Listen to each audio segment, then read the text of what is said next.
খুলনা একসময়ের শান্তিপূর্ণ নগরী এখন রাত নামলেই আতঙ্কের শহরে পরিণত হচ্ছে। গত ৪ মাসে এখানে ২৩টি হত্যাকাণ্ডের ঘটনা ঘটেছে। স্থানীয়রা বলছেন, মাদক ব্যবসা, সন্ত্রাসী দখলদারি আর প্রশাসনের ব্যর্থতা পরিস্থিতিকে আরও খারাপের দিকে নিয়ে যাচ্ছে। খুলনার নাগরিকরা রাতের বেলায় এখন নিরাপত্তাহীনতায় ভুগছে।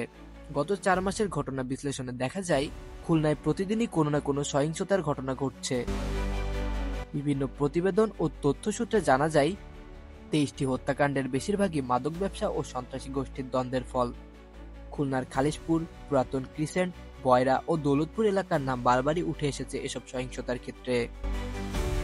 পুরাতন ক্রিসেন্ট এলাকার এক সাবেক জনপ্রতিনিধিকে ১৮ ডিসেম্বর রাতে নৃশংসভাবে হত্যা করা হয়। এছাড়াও খুলনার খালিশপুরে জুন মাসে শাওন তালুকদার নামে এক যুবককে কুপিয়ে হত্যা করা হয়েছে। গত ৬ মাসে পুলিশের অভিযানে ৪০০ জনকে গ্রেপ্তার করা হয়েছে। তবে এলাকাবাসী বলছে, বড় মাদক ব্যবসায়ীরা ধরাছোঁয়ার বাইরে থেকে যাচ্ছে। পুলিশ সূত্রে জানা যায়, প্রতিটি ঘটনার পেছনে মাদক বা পূর্বশত্রুতার কারণ রয়েছে। পুলিশের দাবি, তারা অপরাধীদের চিহ্নিত করছে এবং গ্রেপ্তারও করছে। তবে মাদক নির্মূলের টেকসই পদক্ষেপের অভাবে অভিযোগ তুলছে স্থানীয় বাসিন্দারা পুলিশের কার্যক্রম নিয়ে সন্তুষ্ট নন। তাদের মতে, পুলিশের টহল ও অভিযানের অভাবে সন্ত্রাসীরা এতটা বেপরোয়া হয়ে উঠেছে।